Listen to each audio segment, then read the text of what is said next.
I haven't mentioned this until now, but my first book story was written based on my own experiences. The audience murmured in shock at this sudden confession. What? My parents, confused by the situation, were startled by the audience's reaction. I intend to ensure they never lift their heads to walk outside again. Dressed in a pure white wedding gown, I made my first and last challenge against my parents who had betrayed me. My name is Violet Howard. I am 30 years old. A life full of ups and downs and complex turns, that's the perfect way to describe it. I have a brother named Barton, who is 3 years older than me. Since childhood, with his fair skin, large eyes, and rosy cheeks, my parents would proudly show him off as if he were an angel. Even as he grew, he retained his beauty, excelled in his studies, and had such a kind personality that he was always the center of attention. In contrast, I was born large, with small eyes, and was often mistaken for a boy. I was deeply hurt when I overheard my parents laughing about how I wasn't the angelic baby they had hoped for, but instead, they were disappointed by how ugly I was. I was constantly compared to my older brother, both in appearance and performance,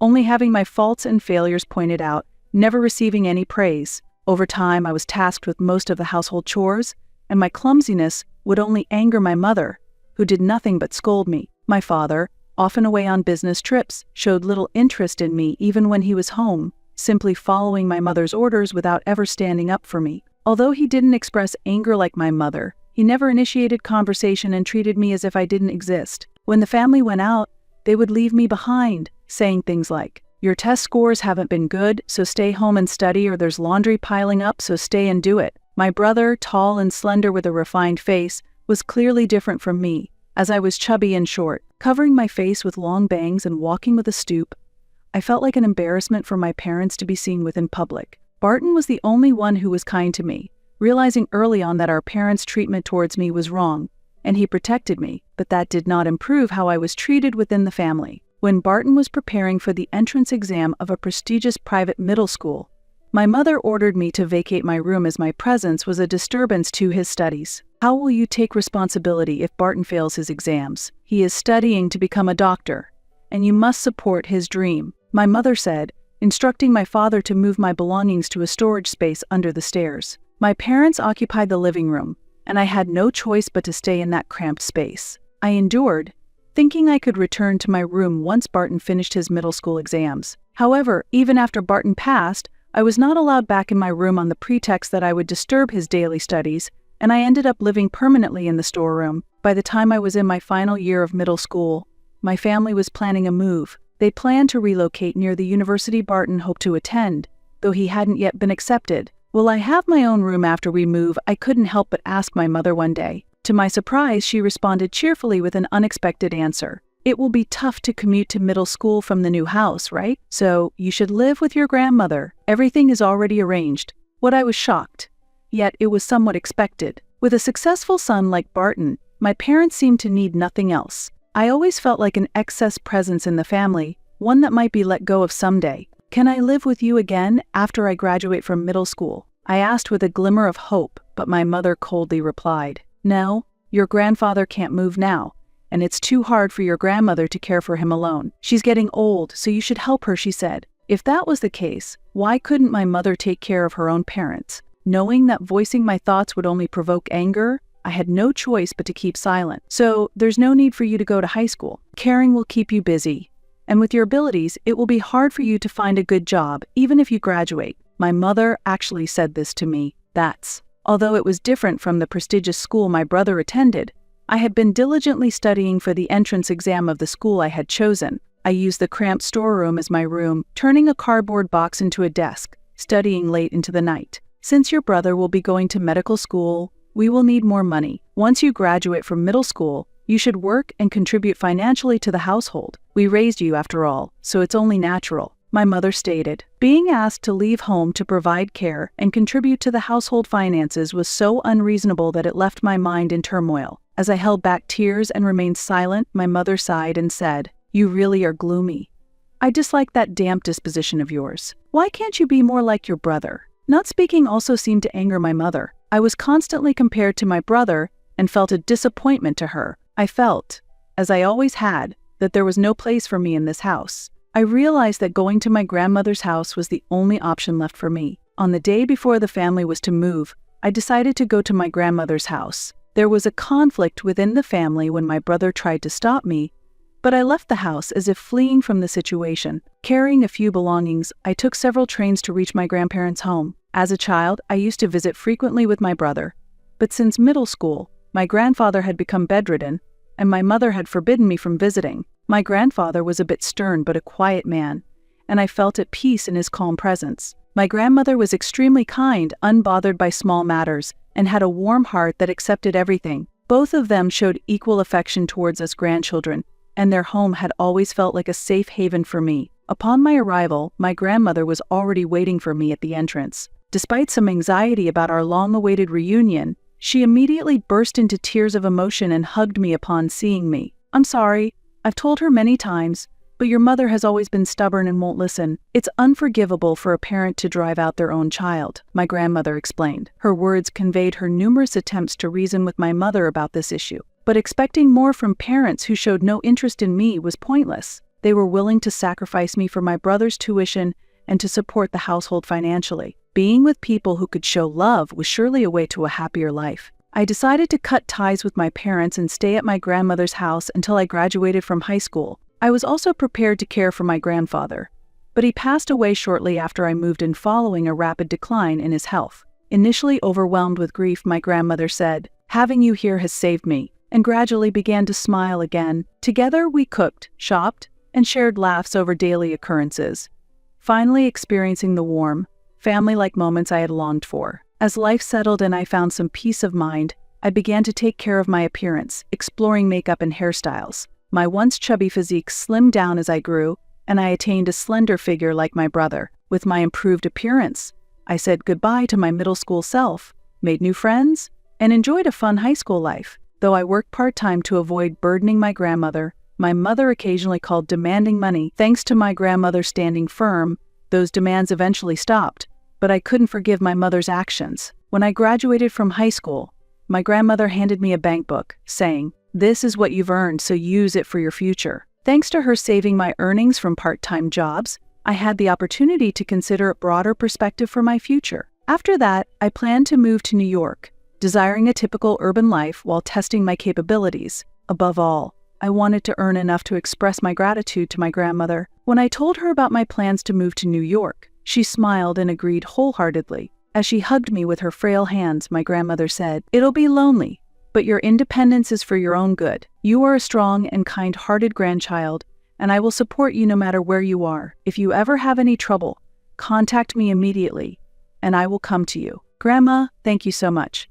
I'll do my best." With the warmth of family and unconditional love my grandmother taught me, I vowed to become a respectable adult and repay her kindness. 8 years have passed since then. Now, I live a busy but fulfilling life as a young, notable novelist. Initially, when I moved to New York, I worked a clerical job at a small company while writing novels as a hobby. Writing had become a daily routine for me, a way to escape to different worlds since I didn't have a place at home. I repeatedly edited what I considered my best manuscript and mustered the courage to submit it to a Newcomers Literary Award. Winning the grand prize led to my debut as an author. Since then, with a bit of luck and a lot of support from others, I have consistently produced hit works. I thought living solely for my work wasn't bad, but then I met someone special in my life. After a year of dating a partner I met through a friend, we decided to get married. I had been skeptical about marriage due to my harsh family background, but his kindness and understanding of my past encouraged my decision. My life was full,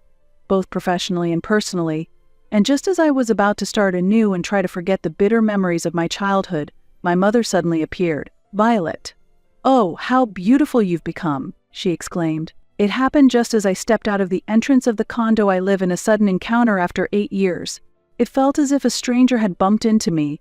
My mother was like someone I was meeting for the first time. She hugged me tightly and began to talk tearfully with exaggerated gestures. "It's been so long.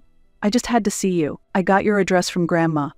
I'm so happy to see how wonderfully you've grown," she said. I felt uncomfortable with her demeanor, and my skin crawled at her touch. "I had heard from Barton that you became a writer, but I had no idea you were successful enough to live in such a fabulous condo. You must be doing quite well. How much are you earning?" Her sudden reappearance and probing questions only highlighted her unchanged nature, raising the old discomfort and suspicions about her intentions. Seeing my mother immediately start a conversation about money during our long overdue reunion reminded me that she hasn't changed a bit. The reason I used a pen name was because I didn't want to share the same last name as my parents. "And you're getting married, right? I heard it's to a doctor. Really impressive. I'd love to hear more about him," my mother said. It was the first time I heard praise from her, but it was only about my fiance's profession. "Barton already has his own family and says he can't spare more money for us. After all the money we spent to help him become a doctor, he only thinks about his own family. Such an ungrateful person."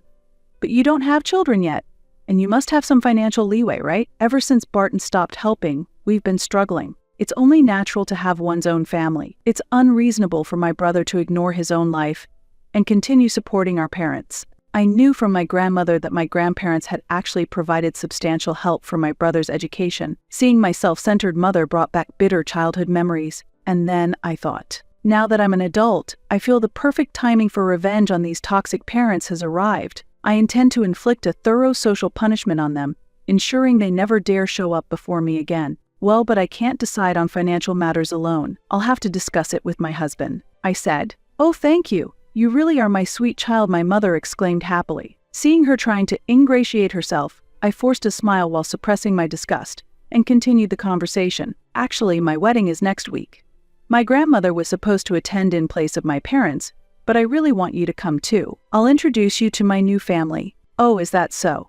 You shouldn't call your grandmother for our role. We should properly play our role as parents," my mother said. It was hard to endure my mother's words belittling my beloved grandmother, but it was the time for me to be patient. The following week, this person would no longer be able to act superior, nor would she be able to walk outside with her head held high. My grandmother was surprised when I told her that my mother had visited and what she had talked about. She was upset because she had not given my mother the address. Indeed, it had been so long since we'd been in contact, so her sudden visit was suspicious. "She must have sneaked a look at your contact information," she deduced angrily. As we discussed the special plans for the wedding, my grandmother eagerly agreed and was happy to support my proposals. On the day of the ceremony, both my father and mother appeared at the venue. Meeting my father again after such a long time didn't evoke any special feelings. I merely noted that they had aged. They seemed uninterested in me and had come merely following my mother's lead, unchanged and predictable as ever. I had previously introduced them to my husband and in-laws. Since my husband and in-laws only knew that I had been out of touch with my parents,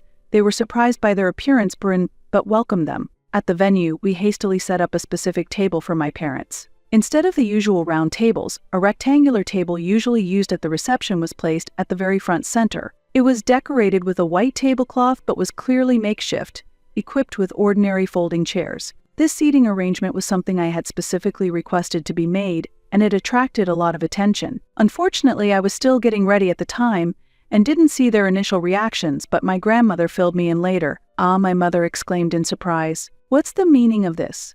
Why are we the only ones at such an embarrassing table?" She complained to the venue staff. My grandmother tried to soothe her. It was a last-minute change, so it was unavoidable. Eventually, my parents were seated in the best seats at the front and center of the stage. People around them looked on curiously, but my vain mother mistook their gazes for envy and quickly adjusted her attitude, declaring, "Well, I'll endure it and sit here." My father showed no particular interest and immediately reached for a drink as soon as he sat down. For my shameless parents, even a poorly spotlighted seat seemed to pose no issue. The ceremony proceeded smoothly. Seeing my grandmother tear up and beam with joy at my appearance in the wedding dress made the whole event feel profoundly meaningful. During the highlight of the ceremony, when I read the letter of thanks to my grandmother, my mother initially objected to me reading it in front of the guests. However, I assured her, "There will be a time at the end for you and Dad to be introduced, so please listen carefully until then," convincing her to stay seated. While I read the letter, my parents showed no emotion and sat looking bored.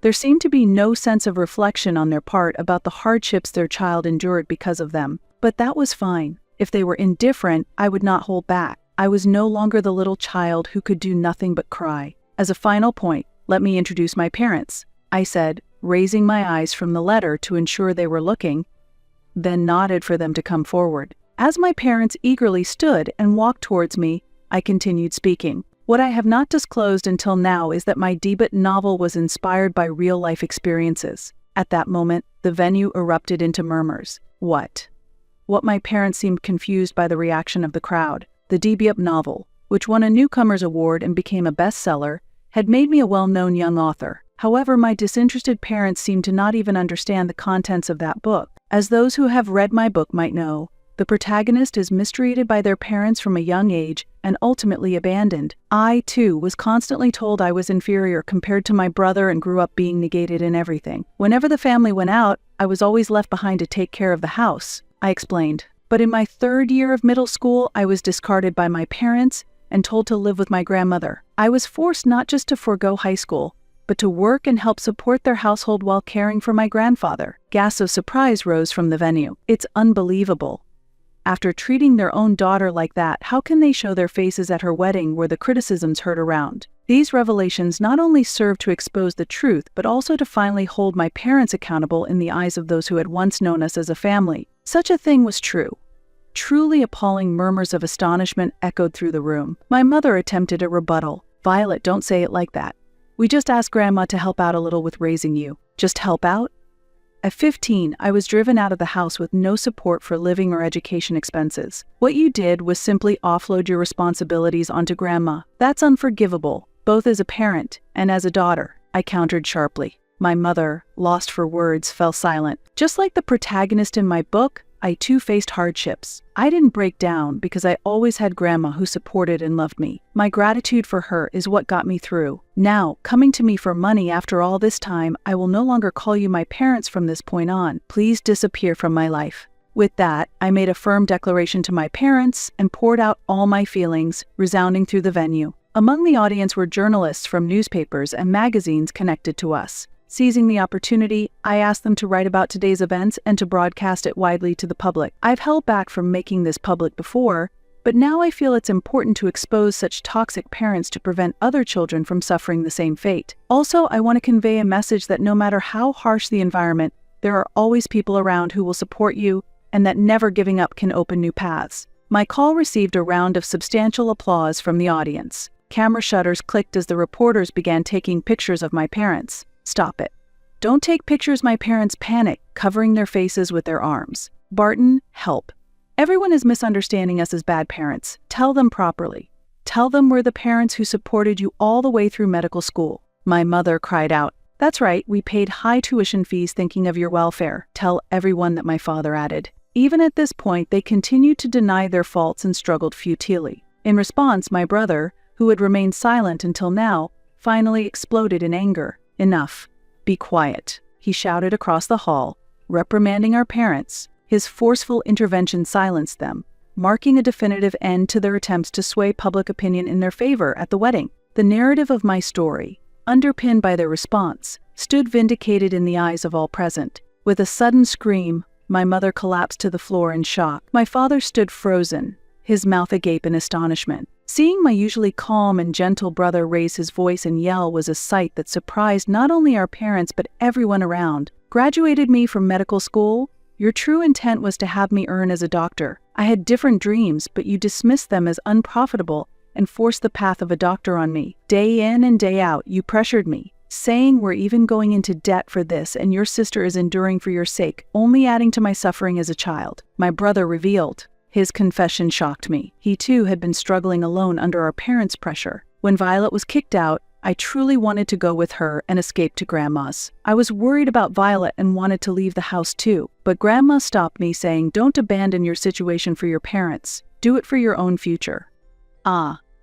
That was the first time both our parents and I had heard this. I had no idea my brother had been carrying such feelings all this time. At first, I was forced into it, but eventually, I came to want to help people as a doctor. Grandma saw that in me and advised me to use even the worst parents to realize my dreams, telling me Violet will be okay without her belief in me. I would have run away instead of becoming a doctor. Now that you can't extract money from me and are even trying to profit from the daughter you discarded, it's clear there is a problem with you as human beings. I want to make it clear at this point, I am severing ties with you, so please never show yourselves to us again, my brother declared firmly. Overwhelmed by his resolute stance, our parents were left speechless. As cameras began to click once more, they panicked and started running towards the venue's exit. Their fleeing figures were also captured on camera. My brother and I exchanged a look and nodded at each other. We are adults now. No longer will we allow ourselves to be manipulated by such toxic parents. "I'm sorry things turned out this way." I apologized to my husband, who had quietly observed everything. He smiled kindly in return. "I am truly grateful for his acceptance and support of the plan. If it means you are freed from your past, then it's all worth it, Violet. And your brother was impressive too," he encouraged me. My husband, 7 years older than me, has always been a pillar of support, offering the words I needed. "Thank you," I expressed my gratitude. 8 years since leaving home, I had overcome many challenges and finally built a family and home with someone I truly cherish. I am deeply grateful for this happiness. 7 years after the wedding turmoil. Now at 30, I am blessed with a 6-year-old son and a 4-year-old daughter.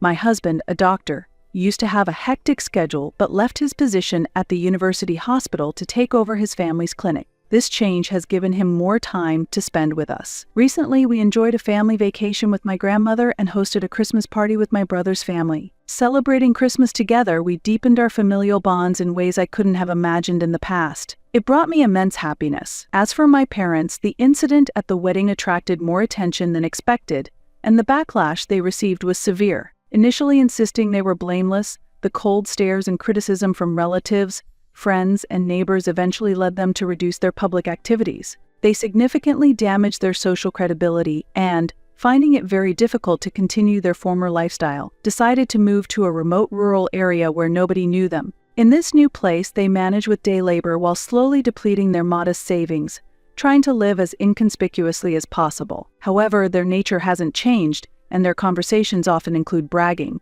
clearly taking pride in their urban origins, which makes it hard for them to fit in with the local community. I heard about their situation from a trusted journalist friend, and many now know of them as my toxic parents who stirred public uproar. I am convinced that cutting ties with them was a wise decision, achieving my goals of ensuring they could not raise their heads to go outside and never appear before me again especially brought me a great sense of relief. Meanwhile, the unexpected turn of events at the wedding not only made headlines but also brought renewed attention to my debut novel, leading to an unexpected and exciting opportunity for it to be adapted into a drama. Though I wasn't fortunate with my parents, I am blessed with a wonderful brother and a loving grandmother. Now I am building a happy family life with my loving spouse, surrounded by our delightful children. I couldn't ask for more happiness than this. Tomorrow is Grandma's birthday, so let's make lots of special dishes, I called out to the children playing in the yard, and they all cheered in joy. At that moment, their bright, shining smiles and hearty laughter warmed my heart further,